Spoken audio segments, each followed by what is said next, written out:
episode number 37 of the Bullheaded Podcast. I am here with P. Bush and Zoo. How you guys doing? Doing well, man. Approaching the Final Four. Pumped about that. Happier than ever that the Bulls got Vucevic a week later, and it's finally sinking in. Every time I put on a game, I kind of forget that he's on our team. So they almost clutched it back against the Suns last night, Zoo. But almost, man. Almost, without LaVine. Man, so they can't it gives win me a a little game. hope. No, man. They can't win a game right now. Well, LaVine's out, so it gave me a little hope that, once both of them are playing together, LaVine and Vooch, the team might string together a couple wins and make a I'm just happy push. Wendell Carter is not on my screen anymore. I agree with you. That man was so bad at basketball, man. He was so bad. What a bad pick, man. Could have had Michael Porter. Jr. That would have been a nasty fit. Hey, shout out to Vucevic, man. I saw he got Williams' number, and he actually, Williams was just going to give it to him, but he actually paid him for it. I thought it was pretty cool.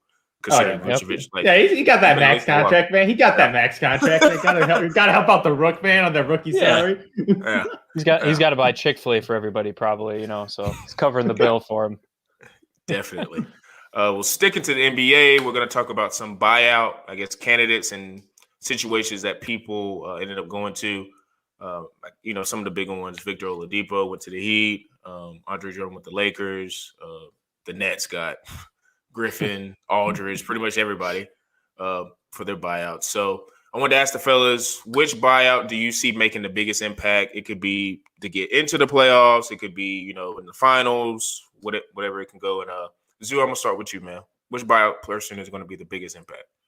Yeah, for me, man, it's got to be LaMarcus Aldridge, man, because this dude, people are saying he's out of his prime. No, he just didn't want to play for the San Antonio Spurs this year, man. Like him and Popovich, they didn't get along. Their relationship's not the best. The San Antonio Spurs situation, he thought he was going to go to a contender and be contending every year. Now they're pretty much a young rebuilding team. Their entire roster is fully young, except for him and DeMar DeRozan. So right now they're going fully young right now. LaMarcus Aldridge wanted to get out, so he started sucking it up like Blake Griffin, so he wasn't trying as much. And this guy's still money. The year before, he was putting up 18 points, 9 rebounds. You add that to the Brooklyn Nets. Oh, my God. It's legitimately an all-star team right now, man. It's actually incredible how much talent they got. And Joe Harris, the sniper, dude's a luxury, man. So I'm just looking at this roster, man. Brooklyn Nets going to NBA Finals if they stay healthy, man. The roster's way too talented. Like LaMarcus Aldridge now added the 3-ball in his game, man. So he plays the center position, so they can have 5 out with shooters right now. 5 out, 3-point shooters. Yep. Team is so stacked. The East is obviously weak again, so Brooklyn Nets going to take care of business, and this just cements it even more because that team is one of the most talented teams. It's like the Warriors team with Kevin Durant.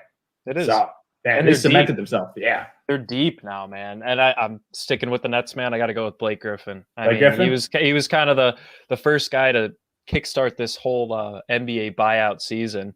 Back in earlier March, dude, I think a lot of people were writing him off of, not having as much explosion as he used to. And obviously he is, getting older. So some of that bounce might be gone, but man, he's looked pretty damn good, dude. He had that solid dunk couple nights back. I mean, he's been putting in and putting up good numbers by playing only 15 to 20 minutes a game. That's all they need him to do. I mean, he's coming off the bench. He's not starting. It's insane that all these guys, this is their way of ring chasing now. I hate to bring up in the past and all that you had to be drafted and you had to build around your team. You had to trade for young guys. These guys now can, they have more of a say, and I love that. I think that, the NBA was kind of the forefront of sports in that decision, not allowing, but, you see more players moving around. And I just think the Nets took advantage of that. They saw that these guys were on struggling teams. The Spurs have just kind of started slowing down. They were pretty hot at the beginning of the year, surprisingly. Zoo, I know you're happy that they're slowly dropping out of the playoffs. Nobody wants to watch the Spurs except for San Antonio fans. Now that LaMarcus Aldridge isn't there, it's even less fun to watch. I mean, I feel bad for DeMar DeRozan, man. I think the Toronto Raptors gave him a short end of the stick, but it paid off for them. So, look, the Spurs are a tough situation right now. Like you said, Zoo, they're kind of semi-rebuilding, even though they do have DeRozan there, and they had LaMarcus. He wanted to get out, but Blake, man, he needed to get out of Detroit, and it's better for him. I'm sure mentally he's on another level now. He doesn't have to worry about being the guy there, worrying about his coach and all these players that are pretty much just moving in and out of the roster, every couple weeks, man. I feel like the Pistons are just moving people up and down in the G League and out. Man, the Pistons. Yeah. So he needed to be out. Signing for a vet minimum, man. I mean, that's just a steal for a team that has a ton of money, man. Brooklyn has so much money to spend, and they're still getting all these cheap deals, man. It's like Amazon and distribution, man. They just they get whatever deal that they want, and no one's going to ask questions about it. All I want to see is if it makes a difference. Do you think? I mean, do you give them the finals edge now? Not to make it, Zoo, but to win it all.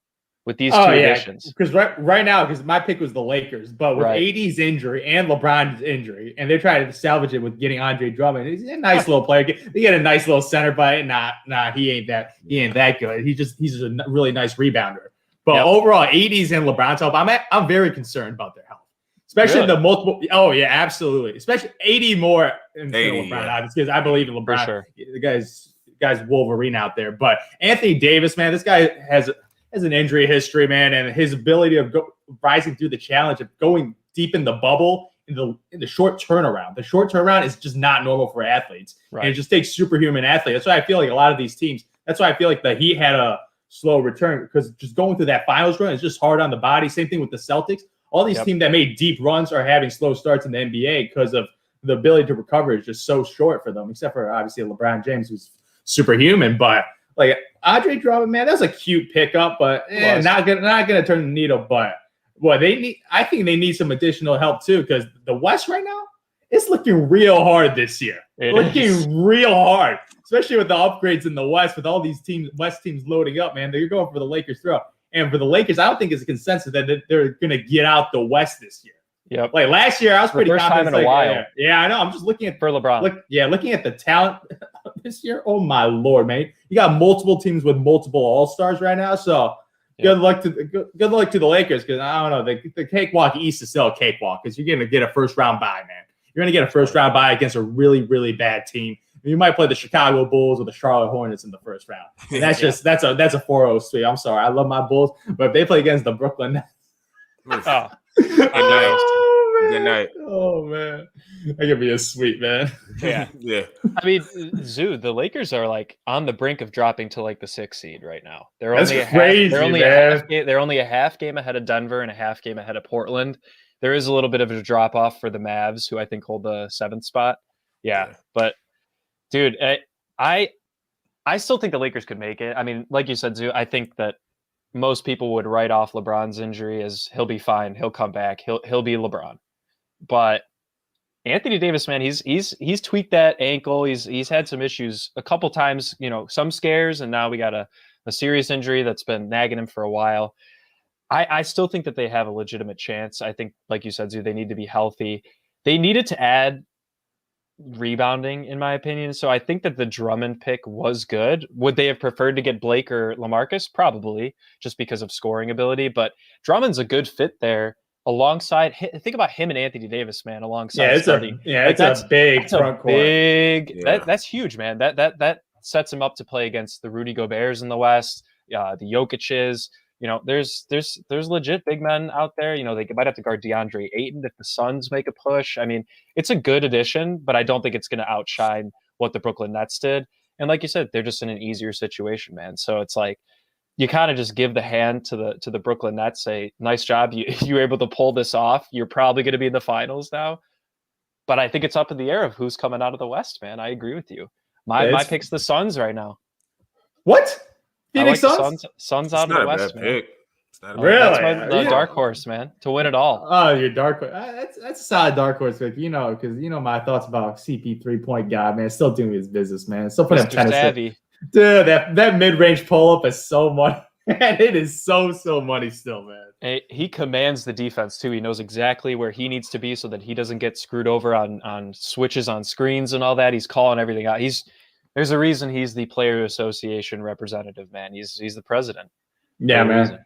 Dude, he needs to be on the Chicago Bulls, because I'm so sick of the point guard play on the Bulls, man. It's been pathetic. Tomas Satoransky, Kobe White, or Archie Diacono playing meaningful minutes. Man, that guy, He should get relegated back to Nova. Dude, that guy's barely an NBA player, man. I'm sorry, man. Diacono getting 20 minutes? Stop it, man. That's crazy. That's like a G League guy, ain't it? He is a G League guy. Yeah, I don't even think he'll be that good of a G League player, man. Probably like 10 points a game in the G League. He just looks nervous to make a mistake every time he touches the ball, man. He knows his job's on the line. Yeah. Oh yeah, man! Out of his head. We got AK in the office now, and Archie Diacono. That was a Garpax signing, man. And you see all these Garpax players getting shipped out, man, because these ain't our guys. Our guys are Zach LaVine, Vooch, Patrick Williams, man. Those guys are the only guys they care about that they're building around. Everyone else expendable, aka Lauri Markkanen. Lauri Markkanen. Yeah. I do think the East. The first rounds are probably going to be not as intriguing, but I really want to see, and this is contingent on Embiid coming back healthy. I really want to see that Brooklyn 76ers like Eastern Conference Finals, because the 76ers low key, they can't match up like star for star, but they have a lot of nice pieces. Like Tobias Harris, ever since Doc came back, has been playing out of his mind. Seth Curry's been, a legit shooter. I really like Thibault. Their backup Maxey behind Simmons is really good. And then, of course, you have Simmons and Embiid. So I'm not saying I don't think they could beat. I wouldn't put money on them beating the Nets, but I think that could go 6 games.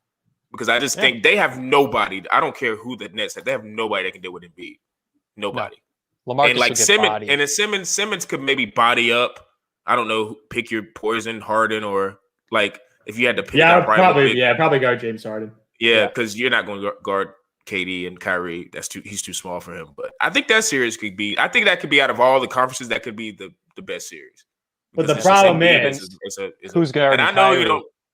Nobody. Tobias Harris is a fake star, man. He's a fake max player. He's good with Doc, though. No. Do you know what he does in the playoffs? Money time, 15 a game. Yeah, 15 a game on 42%, man. That's Tobias Harris in the playoffs, man. He's making $30+ million, and he's putting up 15 points in the playoffs, man. That's unacceptable, man. Yeah. Terrible. He's got 31%, man, from 3, 42% from the field, man. Poor efficiency, low points, low assists, man. He's not a great passer. Like, the guy is just a nice regular season player. But when the lights get brightest, the guy shrinks, and there's no elite perimeter player on the 76ers. It was Jimmy Butler, and he didn't want to stay there, so they messed up there. And I still don't understand why he didn't want to stay there. And the Rockets really messed up because they could have got Ben Simmons. Yep. And low key, just keeping James Harden away from the Nets and adding it to the Sixers, that would have just evened the odds, man, right now from the Brooklyn Nets and Sixers. So low key, the Rockets screwed them over because they gave them a great package. And I was saying, how the hell do you say no to Ben Simmons and a draft pick? Man? I don't think they ever made that. It was reported. I don't think he did. Yeah. I don't think he Wojnarowski, it was a reported trade, man. It was a reported trade. They turned him down because I think there's just ill feelings with Daryl Morey. They didn't want to deal with them. But that ill feeling is going to screw over the franchise over for the next half decade because they are screwed. They are so screwed. They are. You see that team going on a 20-game losing streak. And if they would have made that trade, Zoo, for Harden, this is talking about the 76ers, dude, that could have changed how the buyout went down too. I mean, Blake or LaMarcus could have gone to Philly and played with them alongside Embiid instead of that was a historical trade, man. It balanced the power, man. They shifted really a lot of teams. It did. And we'll never know. We'll never know. We just got to deal with another stacked 1, 2, 3 seed in the East, and then it's garbage from there, man. Typical Eastern Conference. Man, it's really bad at the bottom, man. It really is. Speaking of trades, we had a unique trade, to say the least, in the NFL with the 49ers. They traded up from their spot all the way up to number 3 with the Miami Dolphins to, I think, stake claim to a quarterback. There's been a lot of discussion about who they're going to take at number 3, and I wanted to ask the guys, who do they think would go at number 3? Who would they take? Would they even take a quarterback? Would they take a skill guy? P-Bush, what are you thinking right here? This was tough, dude, because this was a ballsy trade by John Lynch, man. I will say he gets it done. Like, if he wants somebody or he wants to make a trade, like, John Lynch is a solid GM. I know people think he may have overpaid for Jimmy G, but man, it got them to a Super Bowl. And they were not at that level for a long time since the Kaepernick days back in the early 2010s. So this guy likes to get deals done. Now, this was weird to me because I feel like in the NFL, you usually don't see players traded that much. You see a lot more draft movement. But if you're looking at like a trade to move up from I think it was the 12 spot, right? The Niners were at, and then they moved up to 3 with the Dolphins. But there was no players included at all. It was just that pick for 3 first rounders, 1 being in the current year, and then 22 and 23, and then a 3rd rounder. It was interesting to me that no player movement was involved, especially if they're moving up to take that number 3 and they're looking to legitimately draft a quarterback, which I think they will. Yeah. You have to. You have to. You cannot draft like defensive end. Right. It up that much value. Exactly. But what are they going to do with Jimmy G? They keep saying that they're not going to trade him, but there's also reports saying that they won't accept anything less than a 1st rounder for him. Coming off. No, but listen to this. Coming off, as we have discussed many a time, a very subpar Super Bowl in 2000. Well, that would have been 2020, right? But the 2019 season Super Bowl. And then he gets a massive injury. He's on a $100 million contract. Who's going to trade for him? But they have to if he really wants to move him, they're trying to recoup the draft capital that they just gave up to draft, I think, Justin Fields. And I think they'll take him because I think Zach Wilson and I think obviously Trevor Lawrence will be gone. So their decision is going to come down to Trey Lance, who's had great pro days, man. He's been balling out up there in North Dakota. As the Bears and Seahawks went up there to talk Russell Wilson, but that's way in the past now. So I think they'll take Fields. I think Shanahan likes a guy that can move around. He doesn't like to throw the ball down the field that much, but they don't need to, man. I mean, they have George Kittle, they got Deebo Samuel, Ayuk.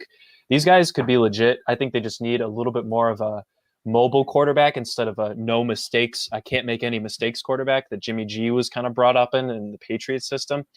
I think they got to go with Fields, man. I think he's the most exciting besides Trevor Lawrence. And I just think that that's right up Kyle Shanahan's alley. But I just don't want them to draft him and keep Jimmy G.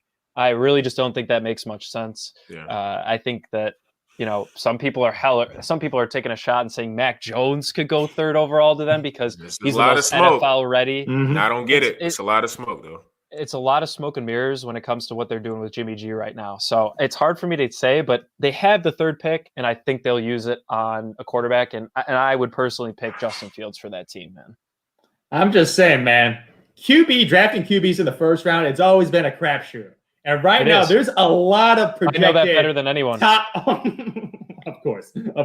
But if you're looking at the projected top 10 right now, there's like 4 or 5 quarterbacks right now. I'm just like, there is no way there's that many starting caliber QBs in this draft. Just historically, is this an historic QB class? I don't think so. So I'm assuming half of these going to bust. Trevor Lawrence ain't going to bust. So the rest, I'm looking at the rest of these guys: Zach Wilson, Mac Jones, Justin Fields. Man, I'm just looking at these guys. I'm like, I don't know. I just feel like people want a quarterback. So they're just hoping these guys can live up to the hype of being a 1st round draft pick right now. And there's just no overall consensus because outside of Trevor Lawrence, even Zach Wilson, people in the Jets are saying, he's like the next Patrick Mahomes. I'm like, Patrick Mahomes is one of those guys who comes in like once a decade, man. We ain't getting another Pat Mahomes 4 years later. If he turns out to be next Pat Mahomes ain't that special because it comes out every 4 years, man. Touché, a next special quarterback that can run and throw like no one we've ever seen before. So I am highly skeptical of these dudes right now. But man, they gave up the farm, so they must have high conviction. But I remember last time a team had high conviction was the Chicago Bears and ruined their franchise. So 49ers fans better hope that their GM ain't Ryan Pace, because this could set their franchise back for a decade. A young stud offense too, dude. They've drafted some solid wide receivers. They have arguably the top 2 tight end in the league, right there behind Kelsey. They have a great O-line and they have a stud running game. You can't mess this up. I agree with you, Zoo. Yeah, I'm just thinking they had Jimmy Garoppolo in that Super Bowl. I'm just thinking, what if they had Tom Brady? What if they signed Tom Brady, right? And obviously Tom Brady historically just clutch, not going to make the big time throws, and obviously Jimmy G missed that missed that throw to Emmanuel Sanders, which pretty much cost the Super Bowl. So you just think of those situations. They were this close. It is so hard to get back to a Super Bowl. Like those opportunities don't come up much because obviously with injuries, you never know, man. With injuries, that's such a massive outlier that you can't really predict that. So right now, they're hoping for the new franchise quarterback, and I'm hearing Mac Jones from Alabama. I do not remember the last great Alabama QB. Like, what was the last great NFL QB from Alabama? Well, I think he's not great. I mean, he's still young. I wouldn't say he's great. Yeah, no, but they're better at the AJ McCarron's like the only one that's like actually AJ McCarron. He's not great, but he's played a decent amount. He's gonna be a career backup. He's a backup. Jalen Hurts might. Would you count him? Even though stop, man. He can't throw.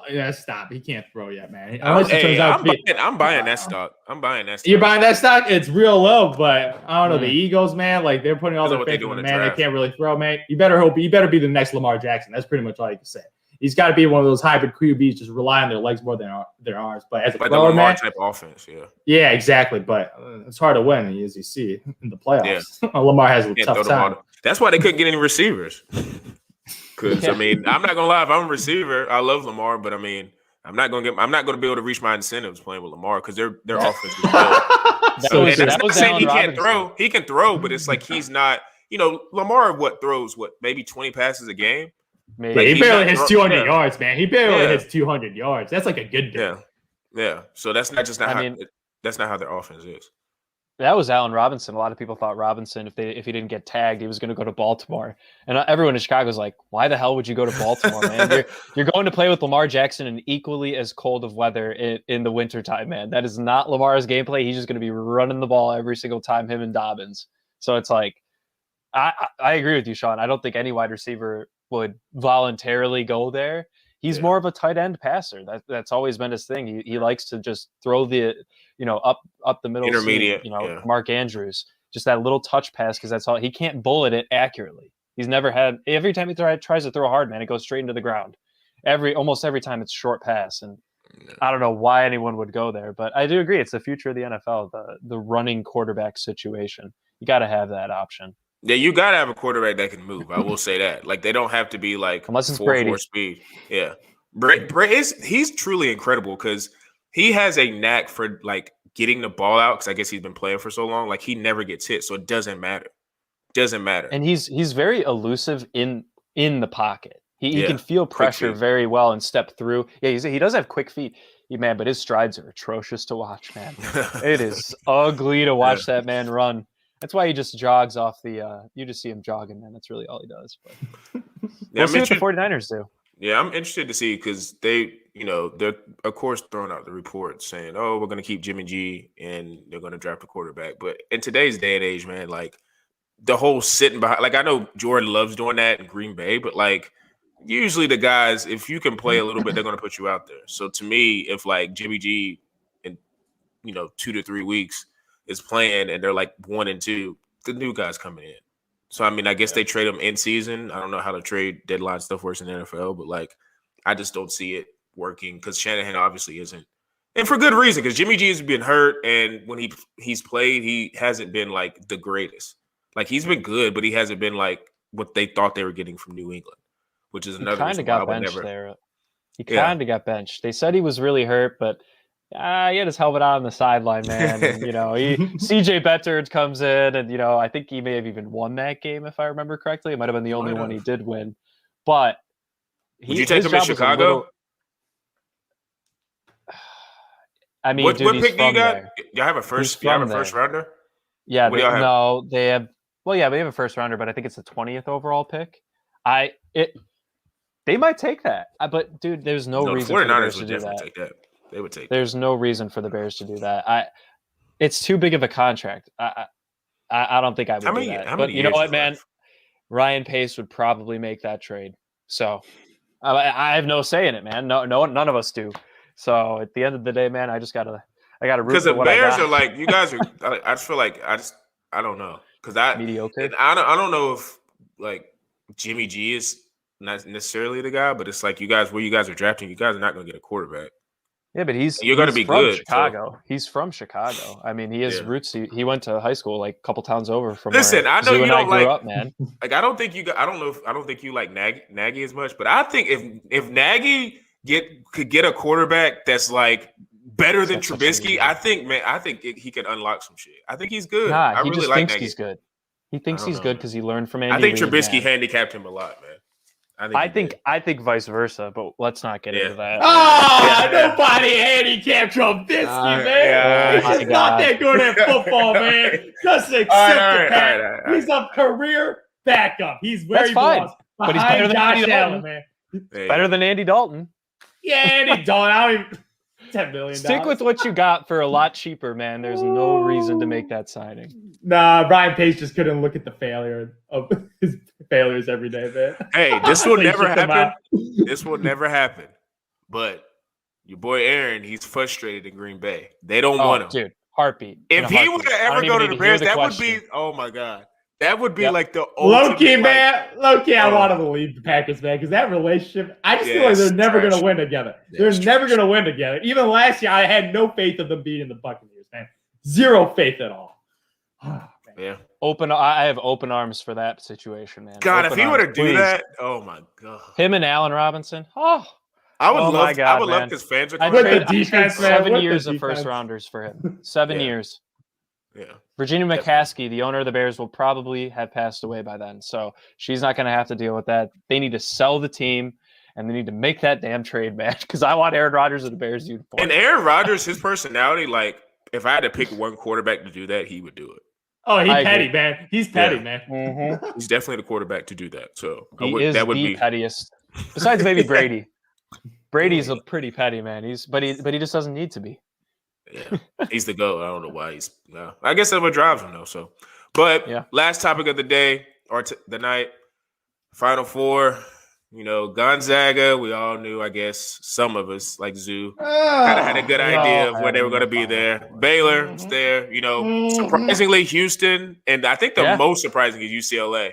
Yeah, that was a really never thought. I don't think I had them. I did like 2 or 3 brackets. I didn't have them going far at all. So props to them. But want to get the guys' Final Four predictions on who they think is going to win the championship game. Might even get them to throw out a score.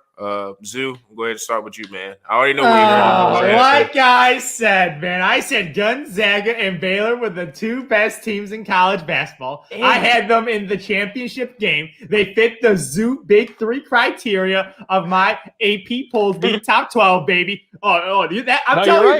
You're right. No, but the funny part is, Houston was also in the week top 12. They were. 3 out of the top 4. So obviously UCLA, the outlier, they're not going to win. They're Cinderella. Cinderellas don't win championships. So they're out. So my 75% chance that my criteria is going to still stand. And then the Gonzaga and Baylor, man, two best teams in college basketball. Super obvious. Just looking at the records, like they lost 2 games. Gonzaga went undefeated. Pretty obvious. They had multiple NBA players. The guards showed up, even though Baylor had some terrible shooting games. Like, they looked atrocious off, and they still won. So their defense is legitimate, and if they start hitting 3-point shots, obviously they're going to be so hard to contend. But Gonzaga looking like an historic team, man. They are. Like, I think historically, in the last 20 years, they're one of the 5 best college basketball teams of all of them right now. So I put them in the top 5. I put them with the Villanova team, the Anthony Davis Kentucky Wildcat team, even like that UNC team in OA with like 4 NBA guys. So, like, this is a historically great team, and has any game been close? No. They've won every single game by double digits. Vegas spread has them winning over like minus 14 right now. So another blowout game in the Final Four. So obviously, like, Gonzaga was the favorite. I had them as the favorite. I took them over the field. Everyone did. Based on the percentages, man. So I'm just looking at it. I'm just like, you're right, Joe. It feels so good when my predictions come true just by looking at the numbers, man. Looking at the stats, man. It feels 2 more games to play. 2 more games to play, man. 14 and I'm not games. saying, all right, Zoo, let me just pipe in here. I'm not saying UCLA is going to win this game, but I do have to shout out the Pac-12. I do have to shout out the Pac-12 because they showed up in this tournament, man. Oregon State had a hell of a run. I think that's going to help them. I mean, they were projected last in the Pac-12, man. Oregon State was projected at the beginning of the season last in the Pac-12. Crazy. they win their tournament. They come in as a 12 seed. They win 3 games in a row, man. But obviously, Houston's offensive rebounding, they just couldn't get over that. And looking at the Houston Baylor game first, this is a great game. We got a Texas rivalry here. That's going to be pretty fun for the fans. Obviously, for however many can attend, I think they're doing like 17,000 in Indy. So we'll see how that turns out. But look, man, Baylor, they have an insane guard play. They have 3 legit guards. Davion Mitchell, who I get a kick out of every time because he's got D Mitchell on his jersey and he wears number 45, man. Yeah, that's by design. That is by design at its finest. He's a similar playing style. He loves that mid-range, loves to pull up. Not saying he's as good as Donovan. Just you could see he's trying to mirror his game. And Zoo, you have always said throughout the 10-plus years that I've known you that guard play in college will win you championships. And for me, the only thing that throws me off on Gonzaga is if they can't get Timmy going, they end up faltering a little bit. Not to the point that they're going to lose against a bad team like UCLA, bad in Final Four, definition bad team. Yeah. But so it's just different. I think that Baylor, their defensive intensity has increased as the games have gone on. I think they were a little lax at the beginning, just trying to get their feet under themselves. Maybe they were just underestimating their opponents and keeping them in the games, but they've really picked it up. They need to hit threes, man. And the biggest part, they need to rebound the hell out of the ball against Houston, man, because Houston is the number 1 offensive rebounding team in the country. They had 20 plus offensive rebounds against Oregon State. And that was only a 6-point game. So I think Baylor's going to work I think Baylor's going to work Houston. Houston is the only Final Four team to ever get to the Final Four by only beating double-digit seeds. They've beaten only double-digit seeds this entire tournament. That's crazy. I'm not writing off Oregon State because I think based on how they played, you could have assumed that they were about a 6 seed, right? Just how they've been playing. But I got Baylor in this one. I think it's going to be big. I got them. If you're a sportsbook guy or gal, -5, man. It's -5 Baylor, 100% all the way. Advise on that. Yeah, man, Gonzaga. Oh, I can't. I have nothing to say. This is why I had him in this spot. I had him in the Final Four. You had him in the Final Four. I know. Which is, I'm a dumbass, I still remember that. But I'm just saying this. Yeah, I totally agree with Houston because I still remember Houston should have lost to Rutgers. They should have lost. Rutgers played the better basketball game for like the entire game, except for the last 5 minutes, and they started just not playing well. So they could have lost that early on. So obviously Houston, they do not have a dominant point guard. Nope. Not at all. So based on the Zoo criteria, they're gonna take the fat L against Baylor, man. Yeah. Easy loss, man. And hopefully we see the 2 best teams, Gonzaga, Baylor. I think that's actually gonna be a competitive game. It will not be a double-digit game like what Gonzaga's been doing to every other opponent. I think in my pregame predictions, I had like an 8-point game. They won by 8 points. So I'm showing some respect to Baylor because they have some nice stars, man. And they showed up this year. They only had 2 losses this year, and they didn't choke in the tournament like And hey, Zoo, we're gonna get a new champion. Yeah, I know, man. From any one of these 4 teams, even if UCLA somehow pulls off the God upsets twice in a row, man, that would be insane. I would love to see that. That'd be a hell of a good game. Seeing an 11 seed that was in a play-in game. That's crazy. A play-in game in the Final Four. That's crazy. So right now, Zoo, you have 2 teams that were favored to be where they are right now, and you have 2 other teams that are there in very weird fashion.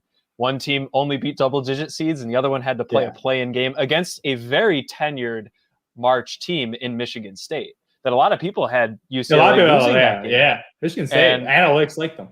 So the only guy who's looking really smart now is Bill Walton, man. He had the whole Pac-12 Final Four, and he got 25% right, man.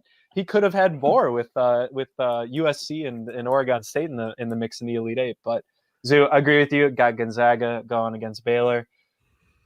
But I got Baylor with a 4-point win, man. Really? I got Baylor winning the national championship game. That's my best bracket. I have 1 bracket with them winning.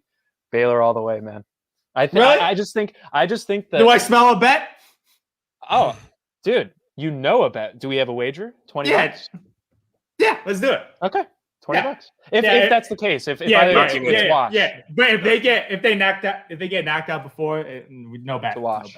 Yeah, agreed. exactly. But look, I think that the guard play by Baylor could give Gonzaga a little bit of trouble on defense. Gonzaga forces a lot of turnovers, but Baylor doesn't make many mistakes.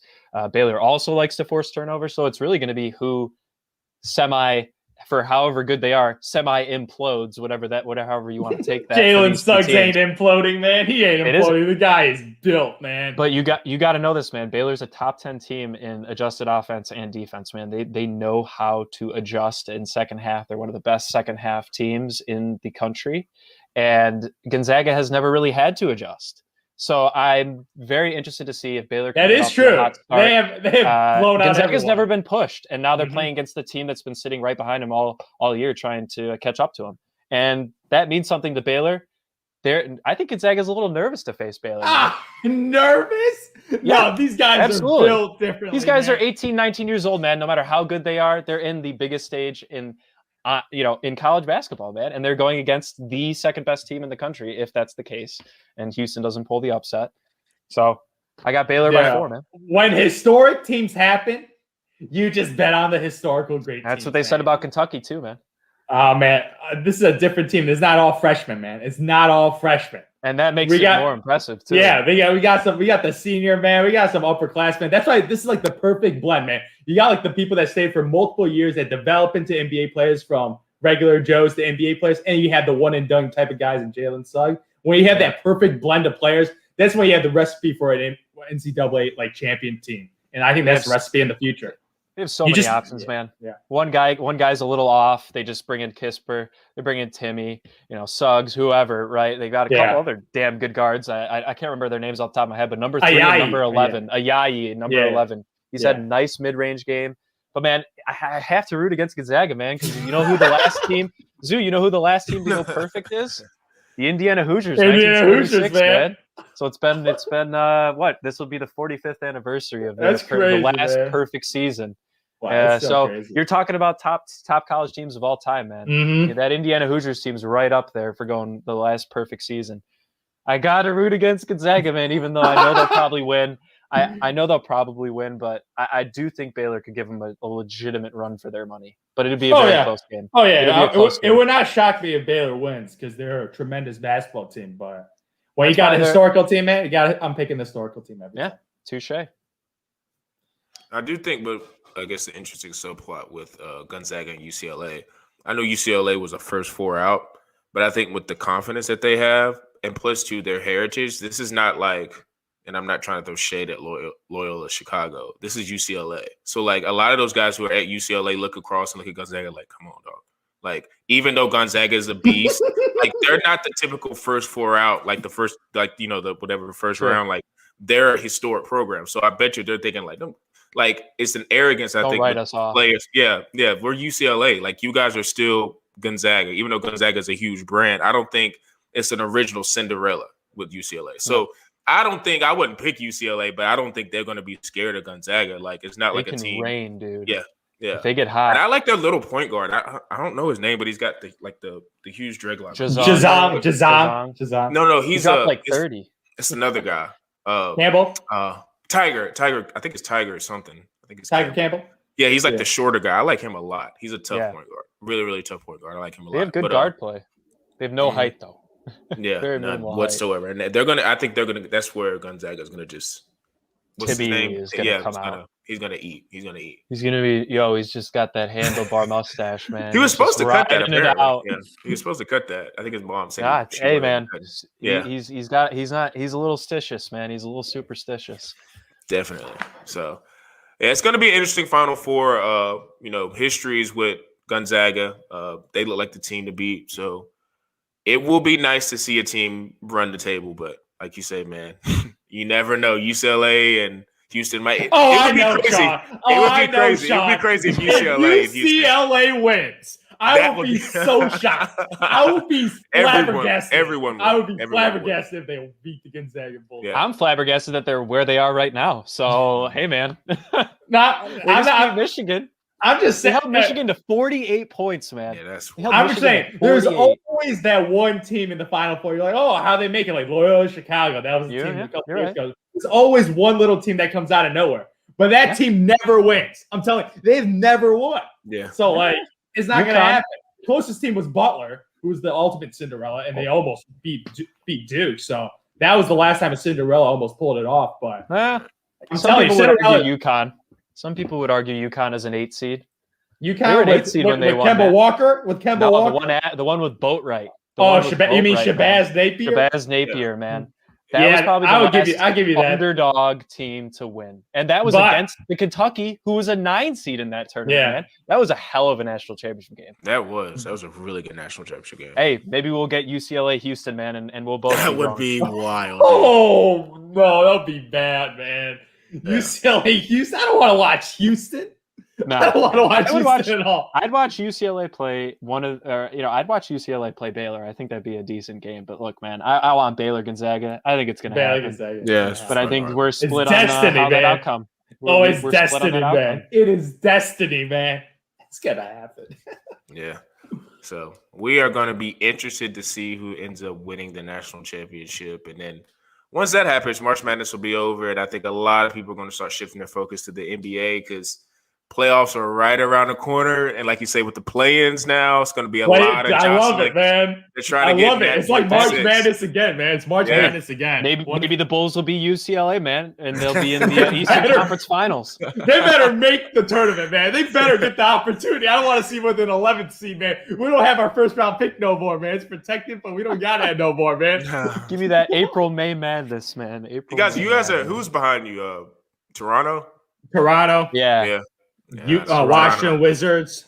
Yeah, you guys are fine. As long as you guys don't just go into the hole. Problem is, the Bulls' schedule is very, very hard. Yeah, their next 2 games are against the Jazz and the Nets, man. The top 2 teams in the league. It's going to be bad. No Zach LaVine either, man. It's going to be rough. But, dude, they gave the Suns a run for the money, man. Yeah, I give them props for the effort they put up, but the way that game ended with a Denzel Valentine turnover was so thin. Because that guy was having the best game of his career, but the way he turned it over, I'm just like, oh my Lord, regression to the mean, man. I'm so sick of Denzel Valentine. He should be the next bull shipped out, man. Laurie, package him up, dude. Yeah, I trade Denzel for a bag of chips right now, man. Package him up, send him to the Spurs, and get DeMar DeRozan. I'm so sick of Denzel Valentine, man. Before we go, go ahead. Go ahead, Sean. Before we go, I was laughing because Russell had his triple-double or whatever the other night, and I was making the reel on Instagram, and I saw one of the first slides I had on the reel was him doing a no look to Daniel Gafford doing a dunk, and I was like, Daniel Gafford, he got hurt, but he looked athletic as hell. I was like, I don't know why those guys hate him. I was like, he looked athletic as hell. I was like, I would put him. That's all he is, man. A rolling big. It's because he's on the Wizards. It's because he's on the Wizards. It makes him look good, man. Man, he was awful, man. When he started for the Chicago Bulls, the brother Daniel got Tice. Daniel Tice is nice, man. Oh, man. Tice nice, baby. Dude, what an upgrade, man. What an upgrade, man. That is a hell of an upgrade. Shout out to the Boston Celtics for giving it for free, man. We traded Luke Cornett. Yep. I don't even know who that is. Yeah, there's a reason why. He's barely an NBA basketball player, man. Barely. Yep. Oh, my Lord. Yeah. But like I said, it's going to be NBA talk, dominating a lot, unless, the NFL comes in with something, a trade. Draft, I think the draft's more towards the end of the month. But we're just going to have a lot of NBA talk with the play-in. It's going to be exciting, and I want to see where all the teams land. So make sure you guys tune in for that. As usual, we're on Apple, Spotify, Anchor, all the major DSPs. And as usual, for me, E-Bush and Zoo,